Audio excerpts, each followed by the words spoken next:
At 4 years old, Dawson Henry was by all means a typical little boy. Loves playing Ninja Turtles. He has a younger brother, Wesley, who's 3, and as you can imagine, 2 boys so close in age, best friends and worst enemies at any given time. He was a very active kid, really liked to run around, play swords, play fighting, play outside, ride his bike. But fast forward a couple months, and Dawson is now unable to do most of the activities he used to love to do. He came into the hospital May 15th. It was a Wednesday. His mom, Beth Henry, remembers one day this spring when her son started breaking out into hives. They eventually turned purple and covered much of his lower body.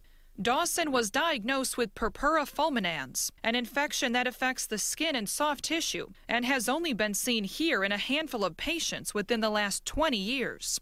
Working to save his life, surgeons in the UW Hospital Burn Center removed all of the skin from Dawson's legs. In the process, they realized he no longer had enough blood flow to his feet. And so the same day that he had the skin grafting of his legs, he also had both of his feet amputated just above the ankle.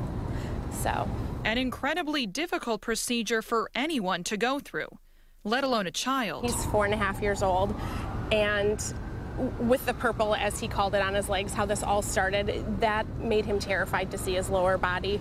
And with the continuous changes, he's still 4.5 years old, and so it's pretty crazy to see bandages on his legs and no feet. The good news, Dawson's doctor says he should be cured. Cases of purpura fulminans have never come back a second time. And this once playful little boy is starting to smile once again. We are slowly working to try and, take the sheet off when we're moving him from his bed to his wheelchair.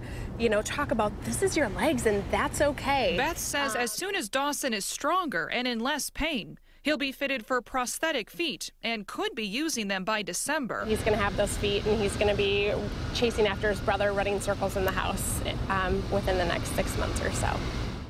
Now, the Henry family has also received an incredible amount of support through all of this.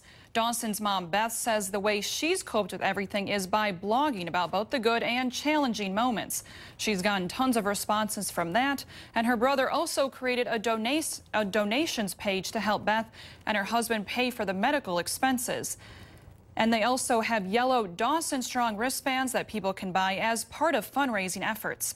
And of course, guys, we will have all of the links to that on NBC15.com so folks at home can help out if they want to. Yeah, and you can tell Dawson's a brave little guy. Oh, yeah.